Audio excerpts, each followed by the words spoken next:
WhatsApp guys, आज हम देखने वाले हैं राम मंदिर के निर्माण में नासा के वैज्ञानिकों को जो मिला, देखकर आंखों में आंसू आ जाएंगे। ओ भैया, राम मंदिर स्पेशल वीडियो होने वाली, देखते हैं क्या कुछ है पूरा मामला। ओरिजिनल वीडियो का लिंक है डिस्क्रिप्शन में, जहां से आप जाके इनके चैनल पे ऐसी अमेजिंग वीडियोस देख सकते हैं और हमें और वीडियो सजेस्ट भी करना। बाकी जय हिंद, जय भारत, जय श्री राम जरूर लिख देना। 1 2 3 गो। आखिर राम मंदिर के निर्माण में ऐसा क्या मिला जिसकी इतनी ज्यादा चर्चा हो रही है? जब नासा के वैज्ञानिकों को इन चीजों के बारे में पता चला तो वह भी हैरान रह गए। और सबसे बड़ी बात की, जब आपको इनके बारे में पता चलेगा तो आपके भी रोंगटे खड़े हो जाएंगे। एक बात और की, इस वीडियो को देखने के बाद आप भी अपने आप पर हिंदू और सनातनी होने पर बहुत ज्यादा गर्व करोगे। आखिरकार कई सालों के इंतजार की घड़ी अब खत्म हो चुकी है और राम मंदिर भी बनकर तैयार हो चुका है। अब लोग 22 जनवरी का इंतजार कर रहे हैं, क्योंकि इस दिन की भारत के लोगों को ही नहीं बल्कि दुनिया के लोगों को इंतजार है।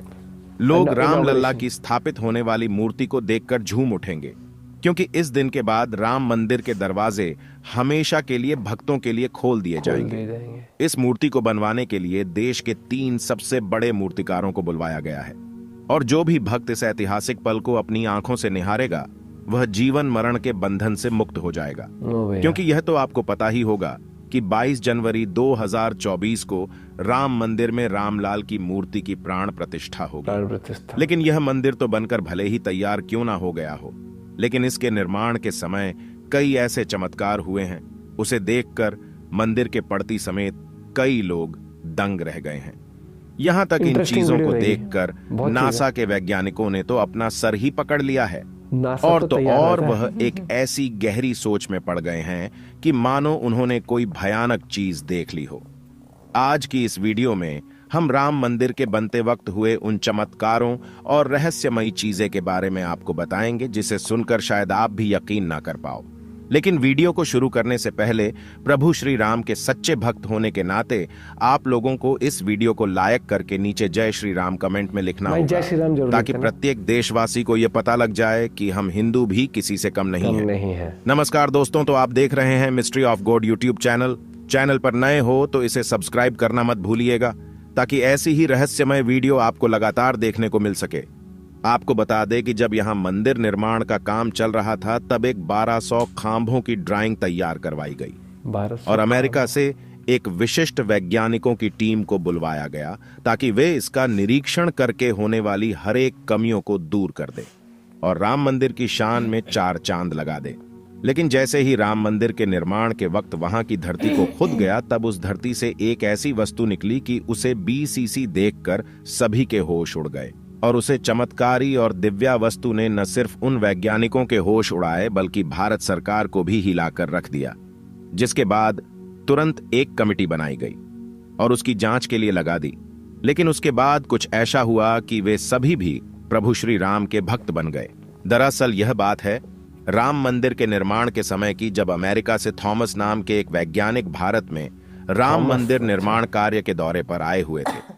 यहां आकर उन्होंने देखा कि राम मंदिर का निर्माण कार्य तो काफी चल रहा है, जिसके बाद उन्होंने अपना रूटीन काम फिर से करना शुरू कर दिया और अपना काम करना शुरू कर दिया। अपने काम करने के दौरान जैसे ही उनकी नजर मंदिर परिसर की तरफ गई तो उन्हें एक ऐसी जगह दिखाई जहां पर वहां धरती नरम पड़ी हुई थी। देखने में वह धरती वहां की जगह से पूरी अलग ही दिख रही थी। थॉमस को अपनी अंतरात्मा से कुछ अलग सी प्रेरणा मिलने लगी और तुरंत थॉमस ने अपने मजदूरों को वहां की खुदाई करने को बोल दिया। एक बार के लिए तो मजदूर भी हैरान हो गए कि ऐसी धरती की वह खुदाई क्यों करवा रहे हैं, लेकिन मजदूरों को तो उनका ऑर्डर मानना ही काम था। इसलिए उन्होंने बिना कुछ सवाल किए खुदाई शुरू कर दी। जैसे ही वहां पर खुदाई शुरू हुई, कुछ ही देर बाद उस धरती से पानी का प्रवाह शुरू हो गया। उस बहते हुए पानी को देख खुदाई करने वाले मजदूर परेशान हो गए, क्योंकि पानी के अंदर खुदाई करना मुश्किल ही नहीं बल्कि नामुमकिन सा हो जाता है।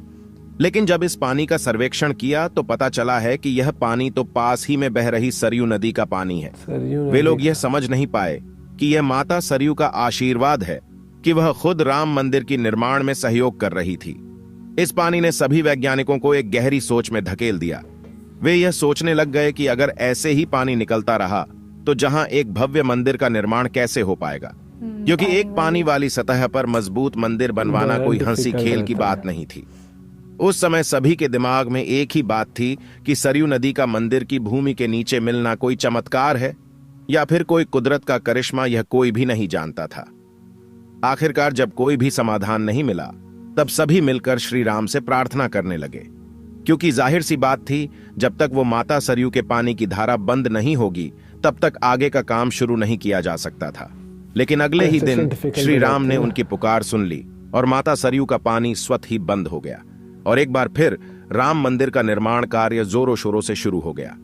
और यह काम इस कदर चला कि अब यहां अपने अंतिम छोर पर पहुंच चुका है, स्टेज पर। या यूं कहें कि यह पूरा तैयार ही हो गया है और 22 जनवरी को यहां श्री राम की प्राण प्रतिष्ठा भी की जाएगी।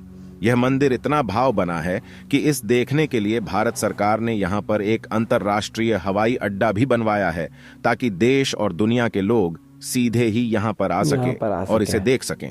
यह मंदिर तो आप कभी भी देख सकते हैं, लेकिन अब सवाल यह है कि जब पुराने समय में यहां पर राम मंदिर था, वह कैसा दिखता था, जिसे तोड़कर बाबर ने बाबरी मस्जिद बनाई थी।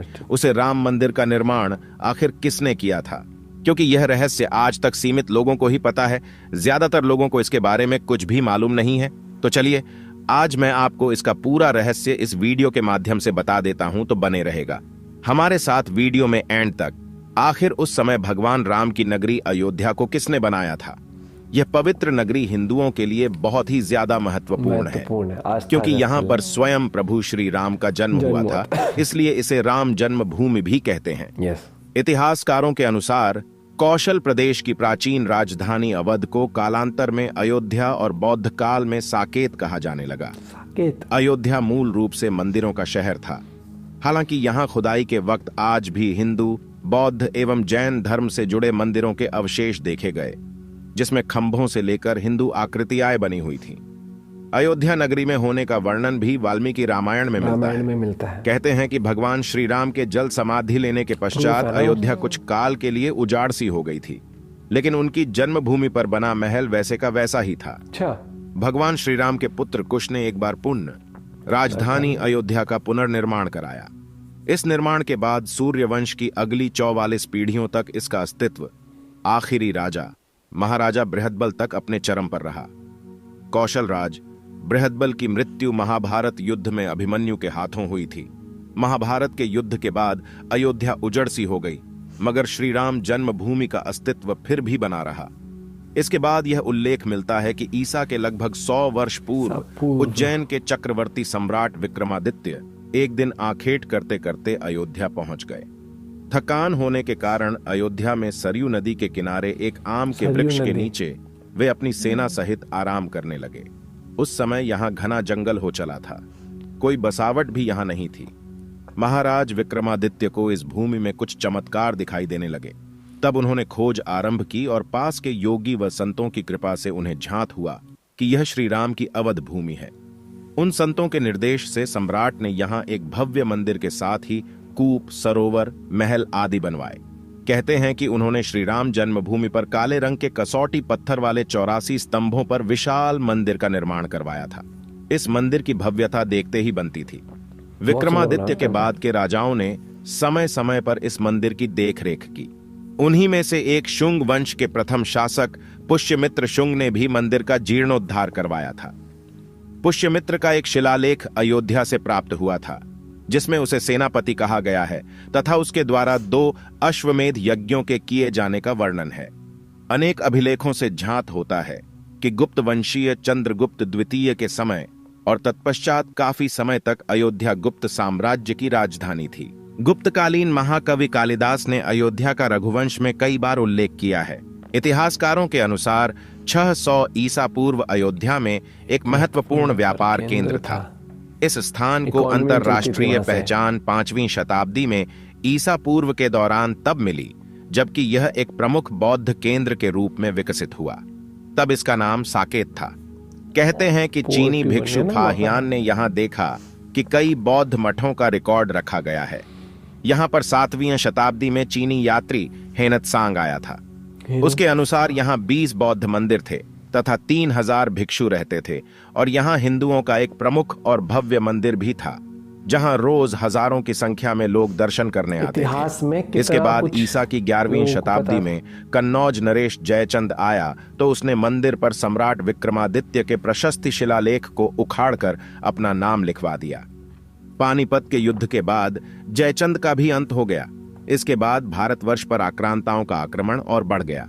आक्रमणकारियों ने काशी, मथुरा के साथ ही अयोध्या में भी लूटपाट की और पुजारियों की हत्या कर मूर्तियां तोड़ने का क्रम जारी रखा। लेकिन 14वीं सदी तक वे अयोध्या में राम मंदिर को तोड़ने में सफल नहीं हो पाए। विभिन्न आक्रमणों के बाद भी सभी झंझावातों को झेलते हुए श्री राम की जन्मभूमि पर बना भव्य मंदिर 14वीं शताब्दी तक बचा रहा। कहते हैं कि सिकंदर लोदी के शासनकाल के दौरान यहाँ मंदिर मौजूद था। 14वीं शताब्दी में हिंदुस्तान पर मुगलों का अधिकार हो गया और उसके बाद ही राम जन्मभूमि एवं अयोध्या को नष्ट करने के लिए कई अभियान चलाए गए। अंतत 1527 से 28 में इस भव्य मंदिर को तोड़ दिया गया और उसकी जगह बाबरी ढांचा खड़ा किया गया। कहते हैं कि मुगल साम्राज्य के संस्थापक बाबर के एक सेनापति ने बिहार अभियान के समय अयोध्या में श्री राम के जन्म स्थान पर स्थित प्राचीन और भव्य मंदिर को तोड़कर एक मस्जिद बनवाई थी, जो 1992 तक विद्यमान रही। बाबरनामा के अनुसार 1528 में अयोध्या पडीडी ढाव के दौरान बाबर ने मस्जिद निर्माण का आदेश दिया था। अयोध्या में बनाई गई मस्जिद में खुदे 2 संदेशों से इसका संकेत भी मिलता है। इसमें एक खास तौर से उल्लेखनीय है। इसका सार है, जन्नत तक जिसके न्याय के चर्चे हैं, ऐसे महान शासक बाबर के आदेश पर दयालु मीर बकी ने फरिश्तों की इस जगह को मुकम्मल रूप दिया।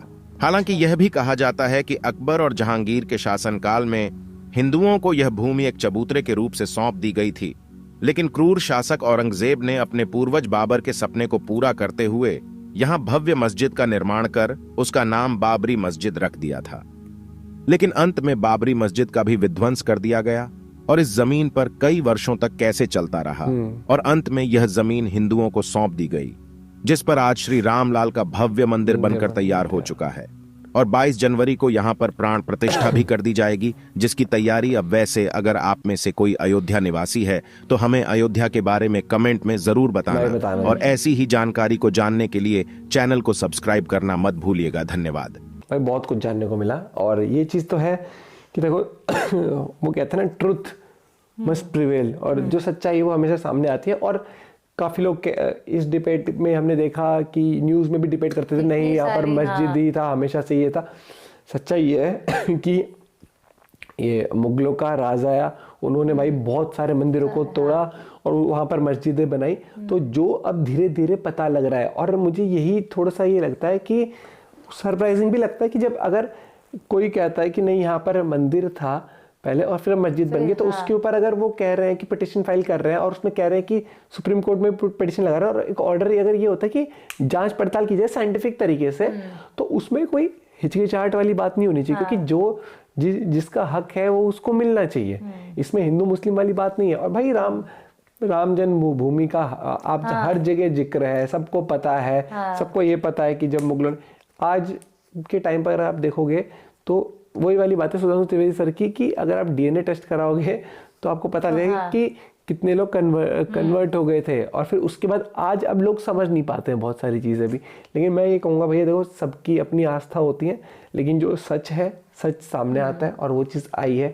और भाई देखो, अब 22 तारीख को वो इनॉग्रेशन है और फिर सबके लिए खुल भी जाएगा। और लेकिन अभी भी कार्य तो अभी भी होता रहेगा उसमें, जो बहुत सारी चीज़ें हैं, लेकिन हिस्टोरिकल डे होने वाला है वो।